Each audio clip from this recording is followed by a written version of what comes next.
Welcome, friends, to another discussion of the economic events that are shaping our lives, reshaping our world, and revealing the profound structural contradictions of the system we live under, capitalism.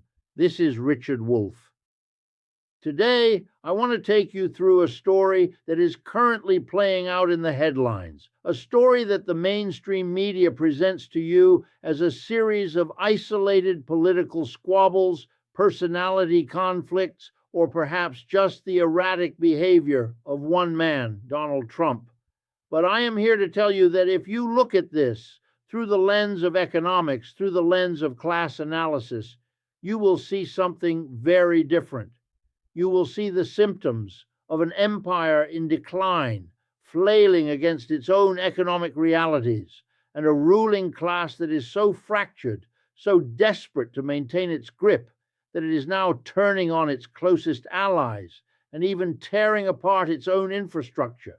We have to begin with this extraordinary situation developing on the northern border of the United States. We are looking at a spectacle involving the Gordie Howe International Bridge, a vital economic artery connecting Michigan and Canada.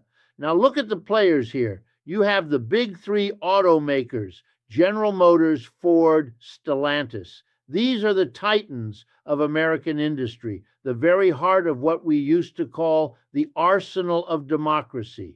They want this bridge. They need this bridge. Why? Because in a global capitalist system, the movement of goods, the efficiency of the supply chain is everything. Profit depends on circulation. If you cannot move your parts, your engines, your finished vehicles across that border quickly, you lose money. It is that simple. And for decades, the capitalist state, the government, has done exactly what these corporations wanted. They built highways. They signed free trade agreements like NAFTA. They facilitated this flow. But now we see a contradiction, a massive contradiction. We see a political figure, Donald Trump, representing a specific faction of the political class, stepping in to say no. He is threatening to block this bridge, to keep it closed. And why? The justification given is that Canada is becoming a threat. Now, pause for a moment and appreciate the absurdity of that statement in isolation. Canada, the United States' largest trading partner, a country integrated into the U.S. economy so tightly that you can barely tell where one ends and the other begins in terms of manufacturing, is now a threat. Why? Because Canada is engaging in trade deals with China regarding electric vehicles. Here is what you must understand. This is not about a bridge. This is not about Canada. This is about the United States realizing in a panic that it can no longer compete on the global market solely on economic terms. When a capitalist power, a hegemon like the United States, loses its competitive edge, it stops believing in free trade. It stops believing in the open market. Suddenly, it retreats into protectionism. It retreats into tariffs. It retreats into using the brute force of the state, customs agents, border closures, political threats, to try to accomplish what its corporations can no longer accomplish by simply making better or cheaper products. The United States is terrified of Chinese electric vehicles.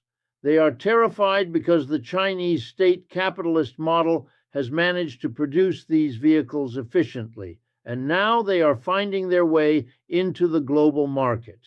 And because Canada is acting like a rational capitalist actor, seeking the best deals, seeking investment, seeking trade, the United States views this as a betrayal.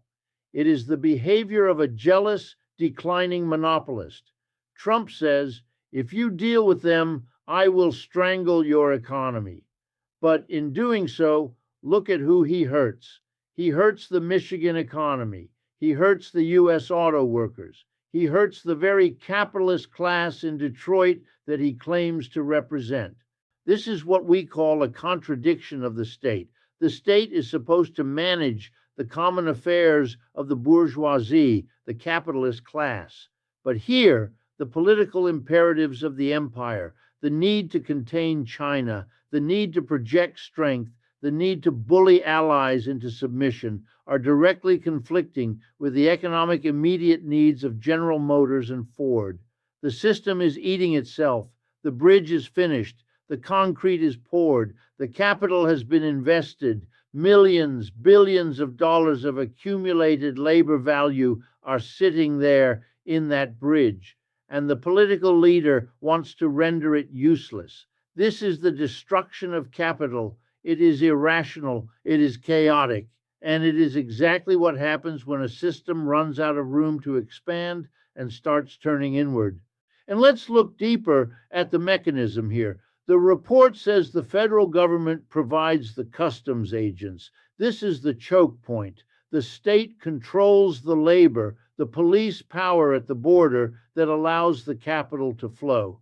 By withholding that labor, by withholding those agents, Trump can freeze the capital. It shows you that despite all the talk of the free market, the market is not free. It is entirely dependent on the state apparatus to function.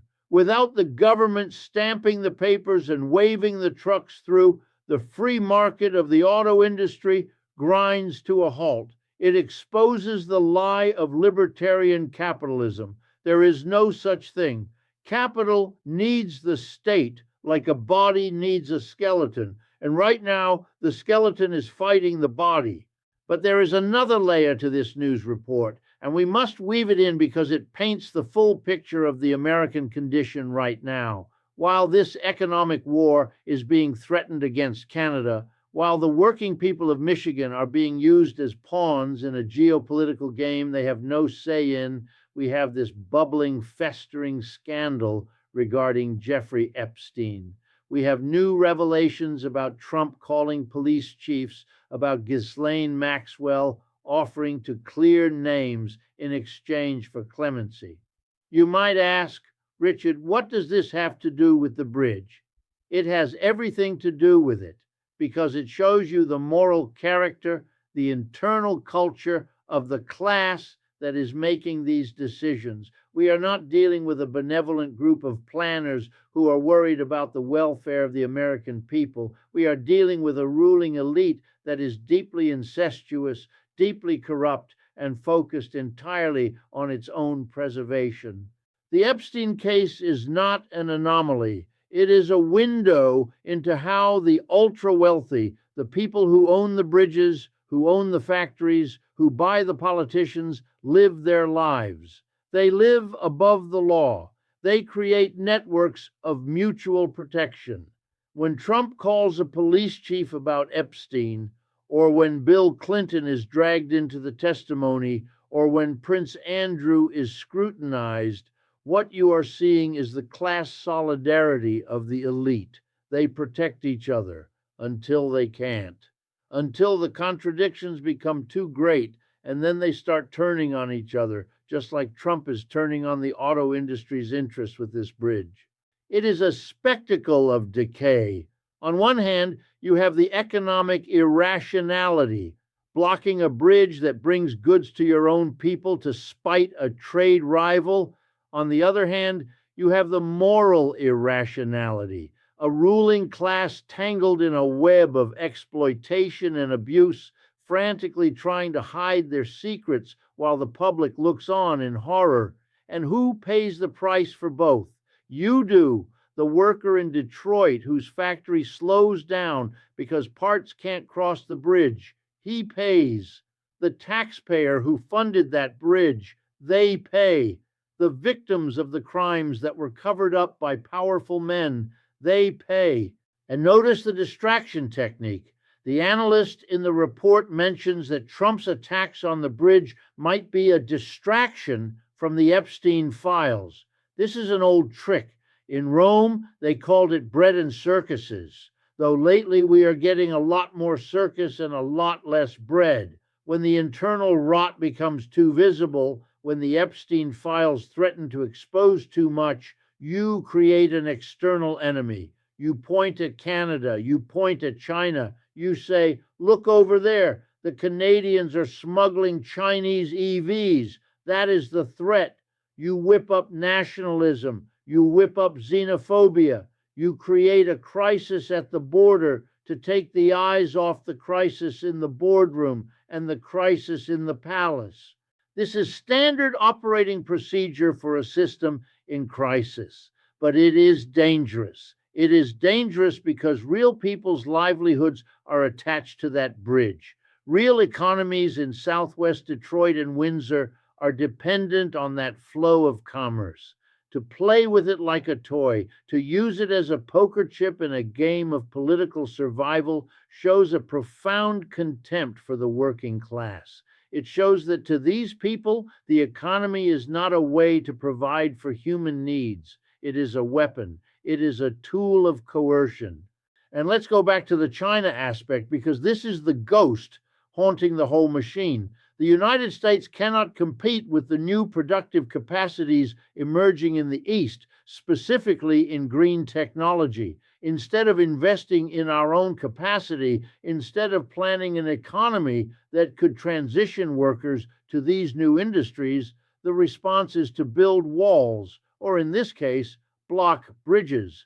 It is a refusal to adapt. It is the behavior of a dinosaur. And as we know from history, when the economic base changes, when the center of gravity shifts, the old powers do not go quietly. They lash out, they sanction, they blockade. This bridge in Michigan is a microcosm of the world situation. It represents the old way of doing things: integration, NAFTA, U.S. hegemony over North America. Trump's threat to block it represents the new reality: fragmentation, economic warfare, and the desperate attempt to hold back the tide of a changing global order. The fact that he is willing to sacrifice the profits of the big three automakers to do it tells you how deep the political crisis is. Usually, what General Motors wants, General Motors gets. If they aren't getting it, it means the political system is fracturing. We are watching a system that cannot solve its own problems. It cannot solve the problem of production, so it blocks trade. It cannot solve the problem of inequality, so it relies on scandals and distractions. It cannot solve the problem of corruption because the corruption is built into the DNA of the class that runs it. In the next part of this discussion, I want to take you deeper into the history of this kind of protectionism. We need to look at how this isn't the first time an empire has tried to blockade its way to prosperity and why it never works. We need to understand the labor theory of value as it applies to that bridge. Who built it, who operates it, and who is stealing the value of it by keeping it closed. But for now, just remember this: when they tell you it's about national security or protecting us from China, look at who is really losing. It's the worker in Michigan. It's the worker in Ontario. It's the vast majority of us who just want a functioning society held hostage by a tiny group of people at the top who are fighting over the scraps of a dying empire. We have to go deeper now. We have to peel back the layers of this onion to understand why a bridge in Michigan and a scandal involving Jeffrey Epstein are not just news items, but symptoms of a terminal disease within the capitalist system itself. In the first part of our discussion, we looked at the immediate absurdity, the blocking of the Gordie Howe Bridge. But now, I want you to think about what a bridge actually represents in economic terms. A bridge is fixed capital. It is what Marx called the general conditions of production. It is not a commodity you sell on a shelf like a shoe or a car. It is the infrastructure that makes the selling of the shoe and the car possible. It represents a massive investment of social labor. Think of the thousands of workers, the engineers, the concrete pourers, the steel workers who spent years of their lives building that structure. Their labor is congealed in that concrete. When Donald Trump or any political leader acting on behalf of a confused and frightened ruling class threatens to keep that bridge closed, he is engaging in the destruction of value. He is saying that the labor of those thousands of workers is meaningless. He is saying that the billions of dollars of capital accumulated by the investors and the taxpayers is worthless unless it serves his specific political maneuver of the moment. This is a profound violation of the logic of capitalism itself. Capitalism is supposed to be about efficiency. It is supposed to be about the rational allocation of resources to maximize profit. But here we see the system becoming irrational. It builds a bridge it cannot use. It creates a productive capacity it is afraid to employ. Why? Because the survival of the political order, the dominance of the U.S. empire, has come into direct conflict with the economic logic of the market. This brings us to the so-called threat of Canada. You have to laugh or else you would cry. Canada is a threat because it is willing to trade with China. What we are witnessing here is the United States acting like a declining monopoly. If you go back to the late 19th century, the British Empire was the dominant power. But then the United States and Germany began to rise. They began to produce steel and chemicals and machinery better and cheaper than the British. And what did the British do? Did they say, "Welcome to the free market, let us compete"? No, they began to talk about imperial preference. They began to talk about tariffs. They tried to use their political control over their colonies to shut out the Americans and the Germans. They tried to use politics to solve an economic failure.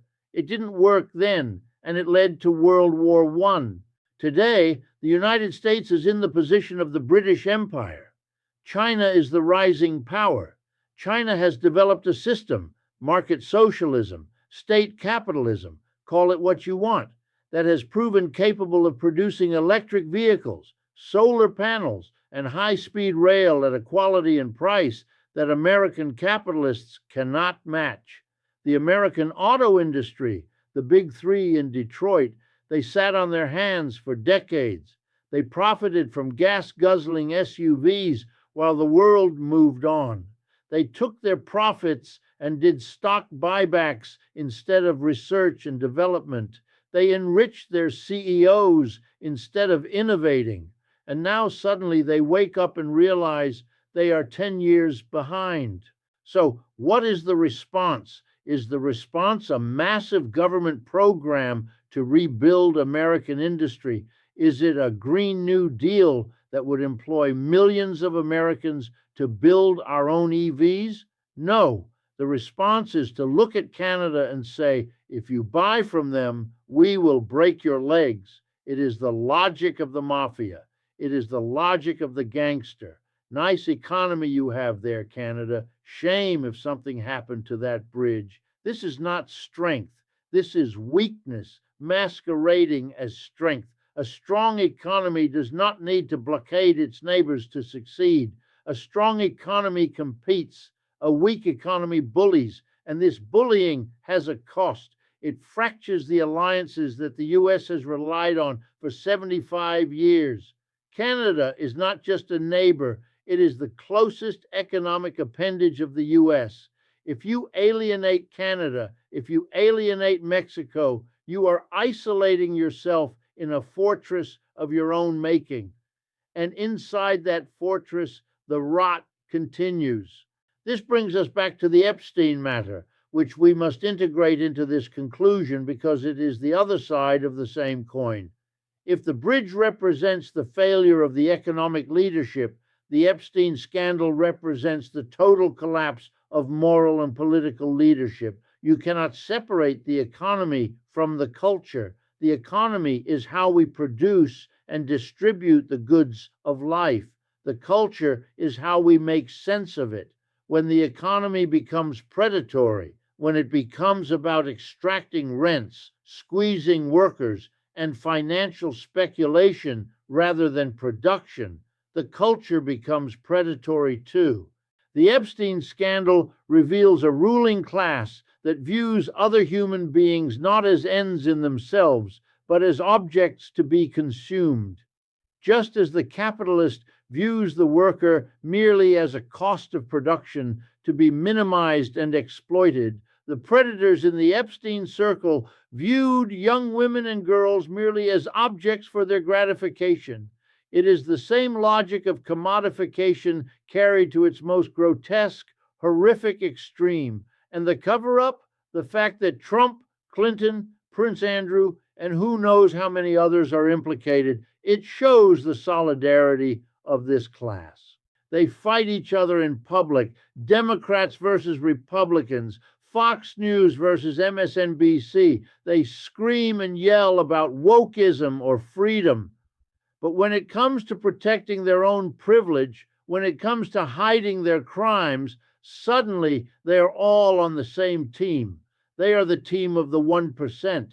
And they rely on the distraction. They rely on you getting angry at Canada. They rely on you getting angry at immigrants. They rely on you worrying about a bridge in Detroit so that you do not look at the systemic looting of the country that has been going on for 40 years. The distraction is necessary because the reality is too painful to bear. The reality is that the standard of living for the average American working family has not moved in decades, while the wealth of the people in Epstein's little black book has skyrocketed. The reality is that the infrastructure, like that bridge, is held hostage by political squabbles while our roads crumble and our schools fail. The reality is that the empire is over. The American century is over. We are living in the aftershock, and the people in charge have no plan. They have no vision for the future. All they have are threats, tariffs, and scandals. So where does this leave us? It leaves us with a stark choice. We can continue to follow these leaders down the rabbit hole. We can cheer for Trump when he sticks it to Canada, or we can cheer for the Democrats when they wave their fingers at Trump, all while the underlying system continues to grind us down. We can watch the spectacle of the bridge opening or closing like a tennis match. Or we can wake up. We can realize that the problem is not a specific policy about a bridge, nor is it just the depravity of a specific group of men around Epstein. The problem is the system that empowers them. The problem is a system that concentrates so much wealth and power in so few hands that they can hold a continent's economy hostage on a whim. The problem is a system that incentivizes profit over human need, leading to the absurdity of blocking a trade route during an economic crisis. We need to democratize our economy. If the workers in Detroit and the workers in Windsor ran the auto industry, if they made the decisions, not the shareholders and not the politicians in Washington, do you think they would block that bridge? Of course not. They would want the parts to flow. They would want to work. They would want to cooperate with their brothers and sisters across the river. The irrationality comes from the top. The rationality, the solidarity is found at the bottom. If the community controlled the police and the justice system, do you think men like Epstein would operate with impunity for decades? No. They got away with it because they owned the system. Democracy is the antidote. And I don't mean just voting every 4 years for the lesser of two evils. I mean democracy in the workplace, democracy in the neighborhood, democracy in the planning of our infrastructure. The saga of the Gordie Howe Bridge is a warning. It is a warning that a dying system creates chaos. It creates friction. It destroys value. And the Epstein saga is a warning that a dying system rots from the head down. We are watching the decomposition of the American capitalist order. It is ugly. It is dangerous, but it is also an opportunity. It is an opportunity to see the system for what it is, naked, incompetent, and cruel, and to decide that we deserve better. We deserve an economy that builds bridges, not blocks them. We deserve a society that protects the vulnerable, not the powerful. We deserve a future that is planned by the many, not dictated by the few. That is the lesson of this news cycle. Don't get lost in the details of the bridge or the lurid details of the scandal. See the structure, see the system, and join the movement to change it. Thank you for joining me. I hope this analysis helps you cut through the noise and see the reality of the world we are living in. This is Richard Wolff.